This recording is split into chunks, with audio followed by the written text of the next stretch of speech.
I watched the movie Monster House as it was requested by Mitchell Sorinki, and all I have to say is, what the hell was that? Monster House was released in 2006 and was directed by Jill Keenan. The story follows a kid named TJ, and in his neighborhood there's a house that's secretly a monster and eating people. TJ teams up with Jenny and Chowder to stop the curse. So Monster House, I never watched this film. Well, I can't remember watching it. That's the problem.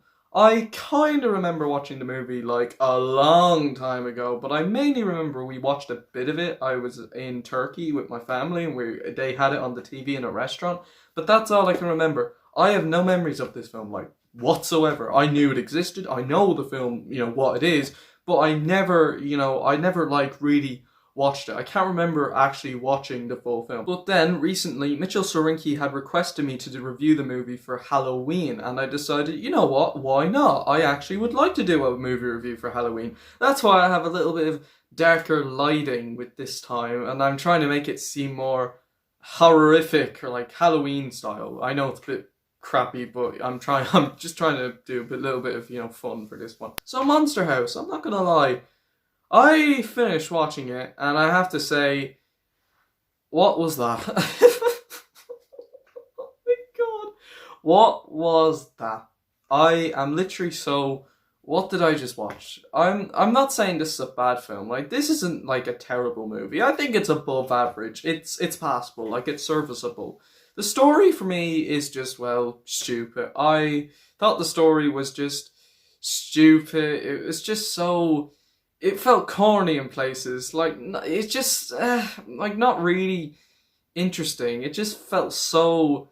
What is going on? Like, it was very hard for me to kind of get into it. I could follow it, but it was just kind of like, what is going on? Like, it felt so like a guilty pleasure. It felt like something you could just watch and enjoy it for being so stupid. And that's what I kind of felt about the movie. I'm not saying it's a bad story. It just was so... It was dumb. Well, okay, that is kind of saying it's bad, but it was dumb. I just thought the story was dumb. I just thought it was a crappily told story. And the House of the Monster, like, what the hell was that? Like, it is just so... Why is why is the house alive? Like, what is going on? Like, I just wish they kind of explained it more. They explained it at the end, but I just feel like, I don't know, it just feels a little too late, I think. I just thought the way they executed it was just kind of like, what is going on? Why is this going on? Why is this happening?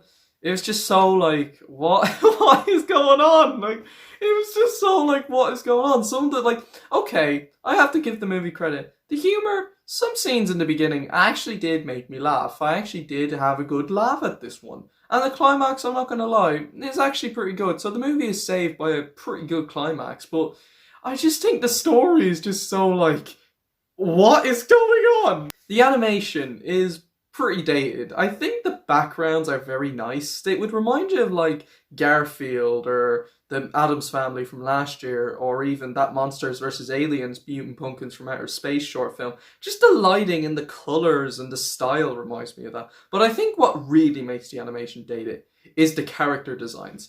The way they move and the way they like look, it's just so like, and dated, and it just... Here's the thing though, it's dated because it's so old. Like, it came out 2006, 14 years ago, like more than a decade now. It is so old. It is such an old film. Like, it came out a long time ago, and I mean a long time ago at this point.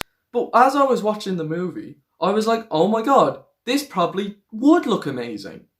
Because it was released so long ago, it probably looked outstanding back then. I can see this film being praised for its visual back in 2006. But now, because, times have changed and we got better animation these days, the film does look dated. But the animation, while it is mostly dated, I do think sometimes it is kind of nice to look at. Apart from the character movements. Like, the character movements are so weird, especially from the old guy in the beginning. Like, oh my god, I was laughing at how bad the movement was. The voice acting is terrible. Like, they have a character named Jenny, and her voice acting, I just, like, it did my head in. It was so annoying.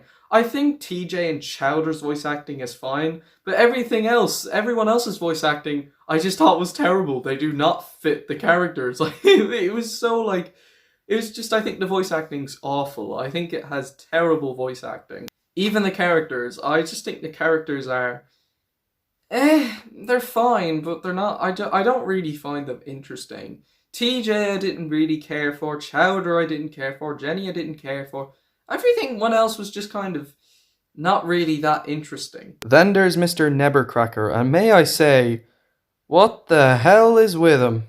Although Mr. Nebercracker is probably the best character in the movie. They have a babysitter character, and my god, she was so unlikable that I actually despised her when she came on screen. The soundtrack is nothing special. It's passable, but it's nothing special. Overall, this isn't anything terrible, but a very odd film. I don't hate it, but I'm just so... What on earth was this with this one? It has a fun climax, and I definitely think kids will enjoy it, but I will say at some point I might give it a second chance. I'm going to give Monster House a 6 out of 10. Thank you for the request, Mitchell Sorinki, and yeah, stay tuned for my next review, which is going to be on The Phantom Menace, and oh boy, I can't wait to rip it to shreds.